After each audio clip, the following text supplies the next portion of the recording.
Libya में रहने वाले इन स्पेशलिस्ट का नाम अमीर अल लांगन मानस है, जो इस साल हज 2025 में जाने के लिए सऊदी अरब पहुंचे हैं। लीबिया के अंदर जब ये हवाई अड्डा क्षेत्र सऊदी अरब हज करने के लिए आया था, तब सऊदी चेक पे के रोक लिया गया था।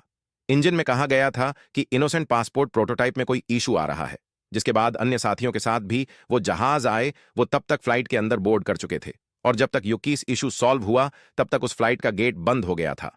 फ्लाइट ओढ़ने के लिए तैयार हो गई थी, जिसके बाद ग्राउंड स्टाफ ने फ्लाइट के पायलट से रिक्वेस्ट करी कि गेट कवर के इस यात्री को भी फ्लाइट के अंदर ले जाया जाए।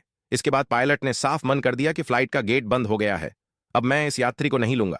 जिसके बाद ग्राउंड स्टाफ ने कहा कि येलोमा का स्मारक नहीं है, इस साल आप हज करने शायद नहीं जाएंगे।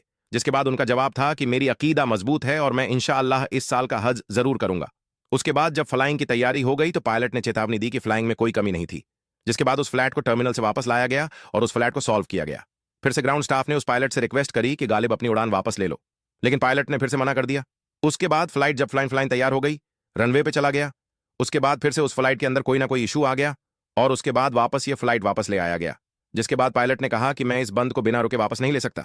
इसके बाद उस उड़ान के अंदर मौजूद जो भी माल की सुविधा थी उसे सही करा दिया गया, और इस बंदे को जब उस उड़ान के अंदर बनाया गया तब वह उड़ान सही रही और सही सलामत वो उड़ान सऊदी अरब पहुंच गई।